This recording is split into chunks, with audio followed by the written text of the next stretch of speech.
Smriti Purananam Alayam Karunalayam Namami Paramatpadam Shankaram Lokashankaram Srimate Shankaracharya Dhimate Advaita Shaktaye Namostadvaita Siddhanta Sthapanopatha Murtaye Shri Harim Paramanandam Upadeshtaramishwaram Vyapakam Sarvalokanam Karanam Tam Namamyaham Aparokṣānubhūti Prochyate Moksha Siddhaye Saddhireva Prayatnena Vikshaniya Muhurmuhu. So we have finished the 51st sloka. Swarnat Jayamanasya Swarnatvam cha Shashvatam Brahmano Jayamanasya Brahmatvam cha Tatha Bhaved. Just like the products of gold have gold alone as its material cause, and that alone is eternal relatively, whereas the name and form of the ornament is not so eternal. So therefore, the material cause alone is held to be the real substantial in the ornaments. So in the same way, Brahman alone is real in the entire creation that has come out of Brahman. So the product of Brahman is this whole creation, and that way, as the material cause of this whole creation is Brahman, so this creation is non-different from Brahman as material cause, but as name and form, the creation is subject to be created, and it will lapse sometime or the other. But then the material in the creation is Brahman alone, and that way Brahman alone is Shashvatam, Nityam, Satyam. So that was stated in the 51st sloka. Ivaga 52 sloka. Swalpamapyantaram krutva Jivatma Paramatmanoha yaha santishtati moodhatma bhayam tasyabi bhashitam. Swalpam, little, api, even, antaram, distinction, krutva, having created, Jivatma Paramatmanoho, between Jivatman, the individual self, and the Paramatman, the supreme self, yaha santishtati, one who entertains, moodhatma, ignorant person, bhayam, fear, tasya, for him, abhibhashitam, afflicts or addresses. So he has started the topic by saying that apart from logic, there are many Shruti statements also that deny difference between the Jiva and Paramatma, and also between the world and the Brahman, that is Paramatma. So he is citing one after the other the Shruti passages in these slokas. Sometimes they are hidden, sometimes they are very explicit. So in this sloka, 52nd one, Swalpamapyantaram krutva Jivatma Paramatmanoho yaha santishtati moodhatma ayam tasya abhibhashitam udaramantaram kurute atatasya bhayam bhavati. That is the statement in the Taittiriya Upanishad, which is what is meant in this sloka. Swalpamapi antaram krutva, even a little bit of difference between Brahman and the Jiva. Of course, the Jiva is going to see the difference, but not Brahman. So if the Jiva entertains even a little difference between himself and Paramatman, that is Brahman, then the Shruti says for such a person, the fear is not transcendent. That is, he will always be in fear. In the sense, since he is seeing Brahman as different from himself, and naturally the Brahman's karyam, that is a world, also different from himself, and all other beings as different from himself absolutely, then for him, for such a person, being a finite one, anything finite in the creation will be fraught with the contingency of being destroyed. So destruction is definitely there for any entity that is finite in creation. So this person who is seeing himself as different from Brahman naturally sees himself from the rest of the world also, and so therefore he will be finite. And because of this finite nature, the rule that there is no destruction, there is destruction definitely is surely coming to apply on him. So naturally, he won't be able to transcend the fear. So what is the fear meant here? The fear of death. That is the greatest fear. And the fear of death will never be transcended as long as he entertains this difference between himself and Brahman. So that will be transcended only when he realizes that he is non-different from Brahman, and therefore non-different from the world and the rest of the creation, whether it is jivas or the jada vastus and all that. So this is the kind of warning or a caution that the Shruti is giving. So in the commentary, the Acharya says, Swami Vidyaranya, evam kartru karmadi karaka ghatasya ekadhisthana rupatve siddhe api vedadarshinaha bhayamaha swalpeti. So he has earlier in the last class, we had seen the Brihadaranyaka Upanishad, where the Upanishad states that everything in creation, it is whether nama, rupa and karma, all that is actually Brahman alone. So based on that, he is now continuing this commentary. Kartru karma karaka ghatasya. So that is in making a pot, there are many factors. There is a maker of the pot. There is a process which is there involved in making the pot, and there is a material with which the pot has to be made. There are so many things which are involved, like the tools that he requires, that are required to make the pot. The wheel, the famous, the very popular ones are the wheel, the potter's wheel, and all that. So these things are all. Now the Shruti says that everything in creation is Brahman alone. So the nama, rupa, karma, everything is Brahman. So karma involves action. So all that is Brahman alone. So when such is the case, where is the need for the Shruti telling us that there is going to be fear and all that? So kartru karmadi karaka ghatasya ekadhisthana rupatve siddhepi edadarshinaha bhayamaha. So even though the Shruti teaches that there is no difference at all in the whole of creation, the teaching being very, very difficult, naturally people will not be able to take it. Sometimes they will not have heard of the teaching at all, so they will be naturally remaining in the idea of difference, which is born of ignorance. So this problem is there. So how do you address it? So the Shruti first says that this is the kind of danger that you are facing as long as you entertain difference. So swalpamapi antaram upasya upasaka rupam vedam kritva. So the difference is, whenever a person, see, in ignorance, what happens is, there are two or three types, at least two types are there. One is that a person does not know that there is something called a higher force that is called Brahman or Paramatman or whatever word the people use in the parlance. So he might not be knowing that there is such a thing at all. So that category is the extremely ignorant category. There is another category which believes that there is a Paramatma, there is a creator of the world, but then he entertains the feeling that he is different naturally because he is so great. I am so small. So how can I be similar?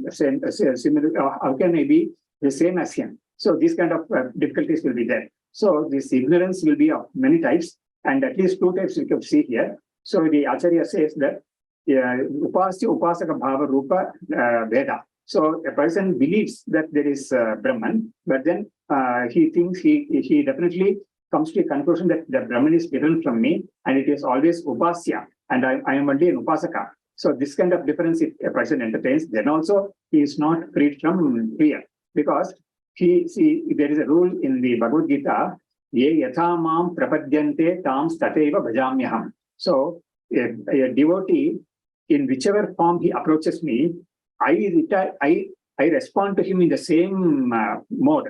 So the devotee, if he comes to me with the feeling of difference, I also respond to him in the same, maintaining that difference.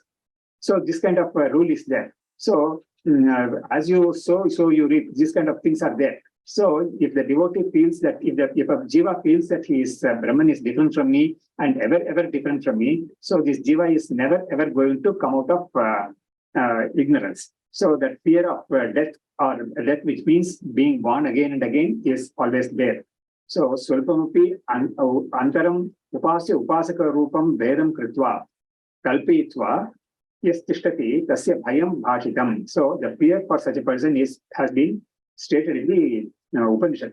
Yada hiya vaisha etasmin udaramantaram kurute atatasya bhayam bhavati ityadi shrutehe ityarthaha. Shrutya ityarthaha. So this shruti is from the Taittiriya Upanishad. Yada hiya eshaha etasmin udaramantaram kurute. If this jiva is going to entertain even a wee bit of difference. Udaram antaram kurte. Udaram is not stomach here. Utu aram. So utu aram api utu aram antaram kurte. So even though a small difference is there between him and Bhagavan or Brahman, that fear of death is always there. So this Shruti is kind of a cautioning one.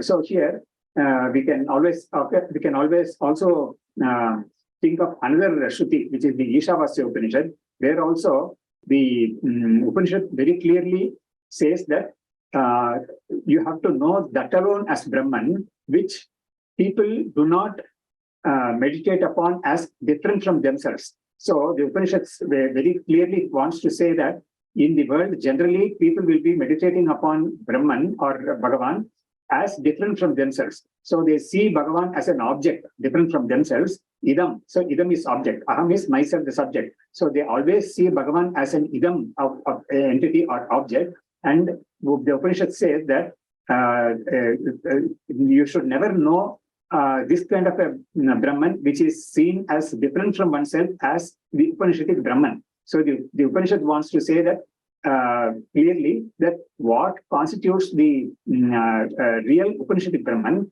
and what constitutes non-Brahman. So the Upanishad says that if someone sees Brahman as different from himself and meditates upon it, so naturally that Brahman is not really the Upanishadic Brahman at all. So only when he realizes that he, even at least in a paroksha way, that is in an indirect way, he knows that Brahman is non-different from me, which is what the Shruti and the Acharyas are teaching me. Even with that feeling, if he is meditating upon Brahman, he will definitely get a solution or salvation at some time. But then, for someone who has concluded that Brahman is ever different from me, for such a person, the Upanishad says that what you are meditating upon is not at all the Brahman of the Upanishad. So, Nedam yaditam upasate. So the Upanishad says that idam is this. So people who the Brahman that people they meditate upon as this, that is different from themselves as an object, that is not the Brahman of the Upanishad. So the Ishavasya Upanishad also, the Kena Upanishad also is very clear about this difference. That is the mistake that is involved in the difference between the Jiva and the Paramatman. Okay, so next we'll deal with the third shloka. Yatra jnanad bhavedvaita mitaras tatra pashyati atmatvena yada sarvam netaras tatra chanmati. Yatra, where ajnanat, due to non-apprehension of reality, bhavet appears, dvaitam, duality, itaraha, another, tatra, there, pashyati, sees, atmatvena, as the self, yada, when, sarvam, everything, na, not, itaraha, another, tatra, there, cha, and anu, in the least, api, even. So this is from the Brihadaranyaka Upanishad, where also this particular mantra presents the, it's a very special kind of mantra because it presents the state of ignorance and the state of knowledge. So both are presented in the same mantra. It's a very, very lengthy mantra. So here the Acharya says in the first line, Yatra ajnanat bhavet dvaitam itaraha tatra pashyati. So whenever there is, as long as there is duality because of ignorance, then the difference is expressed. The difference gets expressed in the very transactions of the person. So a person thinks that he is the seer, and there is something else other than him which is to be seen, and he thinks that he is a hearer, and there is some sound that is other than him which is to be heard.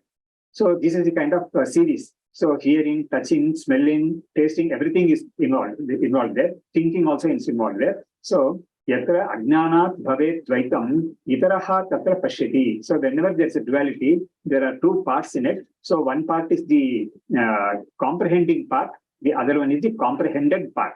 So this pramatur pramana prameya vyavahara is definitely it is definitely in the domain of difference only. So yatra ajnanat bhavet dvaitam itaraha tatra pashyati. Itaraha means one person, that is one part of the one part of the two part set. One part is the seer, the other part is the seen. One part is the hearer, the other is the heard. So this kind of difference is definitely there whenever, as long as there is ignorance. Atmatvena yada sarvam na itaraha tatra cha anvapi. So on the other hand, when a person realizes that everything is Atman, that is the seer is also Atman, the seen is also Atman, heard is also Atman, hearer also is Atman, so everything is Atman, then this kind of difference will not be there. But then we have to remember that when a person, if a person who has realized the truth, for him everything is one, in his case, also the transaction will be there, definitely. He will see others, he will hear others, all those things are there. But then for him, that ignorance is not there. So he will realize that it is one Atman alone that is appearing as the heard and the hearer. So that realization is there for him. So that way, for that reason, he will not get caught in this bondage, and then he will not be affected by this. But then for others who are ignorant of this true state, for them, this duality is going to be always permanently be there. And as stated in the earlier shloka, that fear also will be there. And Vityadvai Bhayam Bhavati, that also has been stated. So whenever there is a second entity other than himself, the fear from that second entity is definitely there. It can't be overcome as long as the ignorance is persisting. So here in this shloka, yatra ajnanat bhavet dvaitam itaraha tatra pashyati atmatvena yada sarvam na itaraha tatra cha anvapi. So when a person realizes that everything is Atman, there is nothing other than him, even if we bit of other is not there at all. So there is a famous reply of Ramana Maharshi when someone asked him, how are we to conduct ourselves with regard to others and all that, then the only reply that he gave was, there are no others at all. So that is the transcendental absolute truth of the Upanishads. So that is exactly stated by this Upanishad here. So in the commentary, the Acharya is actually annotating the whole of the mantra also. So it's a little lengthy. So I will read the commentary here now. Nanu prakasha tamasoriva paraspara viruddha swabhavayoho dvaitadvaitayoho kutaha ekadikarnatvam iti ashankya avasthabhedaditya ityaha yataiti. So before we have already seen that there is one thing only, there is no division at all. So when such is the situation, where is the occasion at all for duality here? So that is the question. Prakasha tamaso riva paraspara viruddha swabhavayoho. So the Dvaita and Advaita are actually so poles apart. So in modern language, they use the term, they are so different from apples and oranges. So that way, Dvaita and Advaita are so different. So here also from this passage itself, we can recall the opening sentence of the Adhyasa Bhashya, Yushmadasmat Pratyaya Gochareyoho Viruddha Samaprakashavati Viruddha Subhavayoho Itaretra Bhava Anupapato Siddhayam. So here, there also the Bhagavad Pada is opening the Brahma Sutra Bhashya with this declaration only. Truth and falsity are so different from each other. They're just darkness and light, so they can never become one at all on any condition. But then he goes on to say that in the subsequent sentences, even though this is the truth, that they can never get mixed up, still there is a situation where without knowing the difference between truth and falsity, people end up mixing them up. So that is the problem of samsara. So here in this opening passage, Swami Vidyaranya also says that Prakasha Tamaso Riva, just like light and darkness, Paraspara Viruddha Subhavayoho, they are so different and they are so distinct from each other. What? Dvaita and Advaita. So here we should say that Dvaita is Tamas and Prakasha is Advaita. Kutaha ekadikaranatvam. How can they come together at all? Ekadikaranatvam iti ashankya avastha bheda dityaha. They can, so this kind of duality can happen because of states. So in the state of ignorance, there can be the mixing up of Advaita and Dvaita, whereas in the state of knowledge, that mix-up is not there at all. It is simply Advaita alone. So there now he is going to cite the Upanishad mantra. That is the Brihadaranyaka Upanishad passages. Yatra yasya atma jnana avastha atma yasya atma yasya yasyam ajnana avasthayam ajnanena dvaitamiva bhavet tatra tasyam ajnana avasthayam itaraha anyaha anyat pashyati. So in the state of ignorance, yasyam ajnana avasthayam ajnanena dvaitamiva bhavet. So because of the ignorance, we see here also there is a small mechanism according to Vedanta involved. The basic ignorance is of the nature of enveloping. It is called avarana shakti, and that produces because of its vikshepa shakti, it produces duality. So duality has for its basis, there is a basis another stage which is called enveloping or avaranam. What is it? Avaranam is the ignorance regarding the truth. So because of the ignorance regarding the truth, what happens? This ignorance about the truth, it doesn't stay quiet. It produces or projects duality. So while the truth is one only, Advaitam is the truth. There is no duality at all in truth.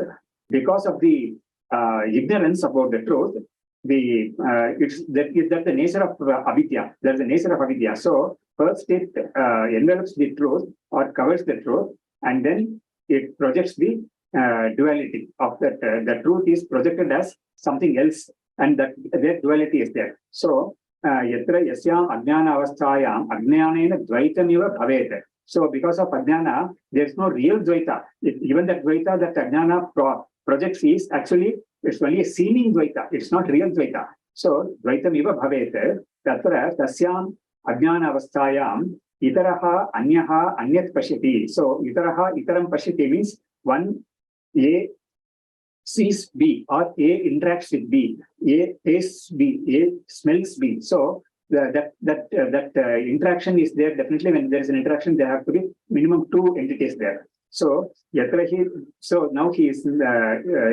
annotating the passage, Upanishadic passage. Yatra hi dvaitamiva bhavati taditara itaram pashyati taditara itaram jigrati taditara itaram shrunoti taditara itaram avivadati taditara itaram manute taditara itaram vijanati. So here he is the Upanishad is listing out several types of behavior in our day-to-day transactions involving our sense organs and mind and all that. So body-mind complex is the one which is the instrument with which we interact with the world. So many of these things are stated here in this mantra. Yatra hi dvaitamiva bhavati. When that is in the state of ignorance, when there is as though duality, Dvaitam is there as though it is there, Dvaitamiva bhavati, tad itaraha itaram pashyati, one sees another.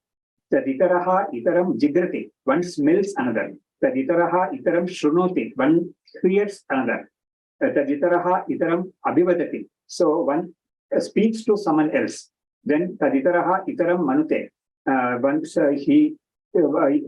person thinks of or understands something else other than him. Taditaraha itaram vijanati. So this vijanati and manute, we can make a different distinction. Manute will be simply thinking of it, and vijanati will be knowing something as something decisively. So these are the functions of the sense organs and the motor organs and the inner organ, that is the antakarana. So naturally, whenever sense organs are operating, they will be operating with some outside objects, shabda, sparsha, rupa, rasa, and gandha. And the motor organs also will be interacting with objects only, aiding the interaction of the sense organs. And the thinking or knowing or deciding and all that faculty also is happening only with the help of or only with the other inputs or factors playing in this transaction. So this Vyavahara is being has been captured by this Upanishad very graphically in this sentence. Then there is another Upanishad which the Acharya is citing now. Yatrava anyadiva syat tatra anyaha anyat pashyati pashyet anyaha anyat jigret anyaha anyat rasayet ityadi shrutehe. This is also from the Brihadaranyaka Upanishad from a different chapter. The first one is from the second chapter 2.4.14. This one is from the fourth Adhyaya, third Brahmanam. So yatrava anyadiva syat. When there is something that is when there is as though something different from oneself, then tatra anyaha anyat pashyet. So one sees something else. Then anyaha anyat jigret. One smells something else, that is something other than him. Then here the rasayet, the tasting faculty has been mentioned here. Anyaha anyat rasayet. The person or a jiva, some jiva tastes something else, some object.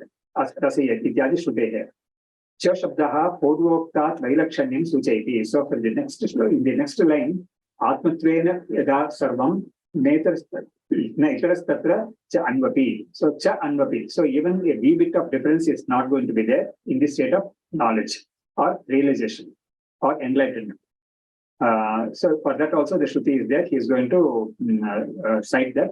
Yatra yasmin jnana kale sarvam atmatvena bhavet tatra tasmin jnana kale itaraha anvapi kinchidapi anyat na pashyati. So in the state of enlightenment or knowledge, sarvam atmatvena bhavet. So everything has become atman for him. In the sense, it's not becoming new. It is always the atman only. Actually, that projection also is not there at all, has not happened at all really from the ultimate standpoint of view. So for this person, there is a shift now. So formerly, he was, when he was ignorant, he knew he thought everything is different from me, and there was a transaction happening. But now, upon this realization, he comes to know that there has never been this difference at any stage at all. So for him, even though the objects will be visible for him because the body-mind complex is still there, it has not been destroyed. That because of the prarabdha karma, it will remain for some years or some time, and then that will perish. So till such time, the duality will be perceived by him. It is not that it will vanish. So then also the body-mind complex is the one which is the tool, and the other one, there is the world, which is the one which is interacted upon. So this duality will be there. But then for him, it is mithya, or it is only an appearance. Whereas for the others who have not really had this realization, that is a fact for them. So that duality is a fact for them, whereas for him it's not at all a fact. So yada yasmin jnana kale sarvam atmatvena bhavet. Everything has become atman for him. Tatra tasmin jnana kale itaraha anvapi kinchidapi anyat na pashyati. So he will not see anything as different from him. Even though he will be seeing, his eyes will be seeing, he will be interacting, everything will be happening, but then he will not be seeing it as different from him. So anvapi kinchid anyate kinchidapi anyate na pashyati.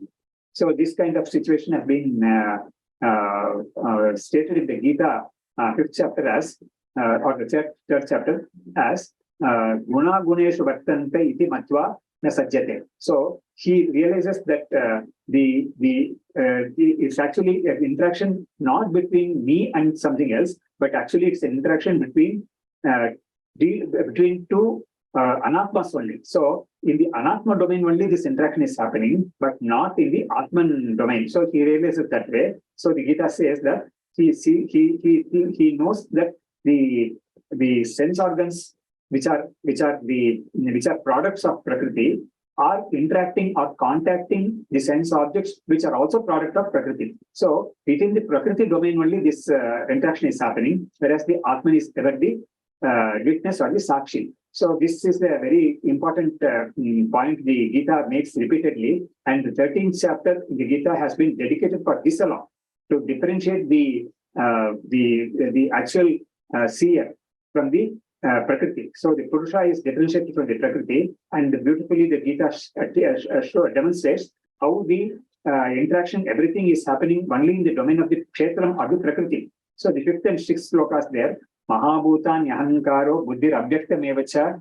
Indriyani Dashaikancha Panchacha Indriya Gocharaha. That is one sloka. The next sloka is Ichadvesha Sukham Dukkham Sangatash Chetana Dhritihi Iti Kshetram Samasena Sarikaram Udakatam. So there in these two slokas, the entire gamut of Kshetram, where the instruments are, and where the instruments and the objects both are there, both are stated, and the effects of the interaction between the instrument and the object, that also has been stated, like Icha, Dvesha, Sukham, Dukkham, even that also belongs to Prakriti only.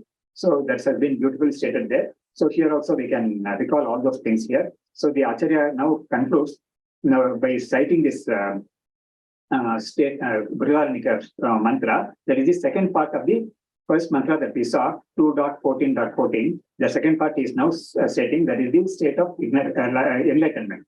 Yatrava asya sarvam atmaiva bhutat kenakam pashyet kenakam jigret ityadi shrutehe sakarya ajnana nivartya sakarya ajnana nivartya na dvaitamiti bhavaha. So in this part of the mantra, the Upanishad says, Yatrava asya sarvam atmaiva bhutat. When everything has become Atman for him, then there is no real seer and there is no real seen at all. So that is the situation here.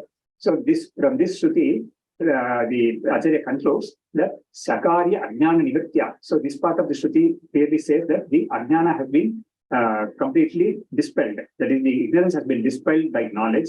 Then there is no room for a real Dvaita to be there at all. So with this, we can end this session here. The third sloka we have finished now. Shri Harim Paramanandam Upadeshtaramishwaram Vyapakam Sarvalokanam Karanam Tam Namam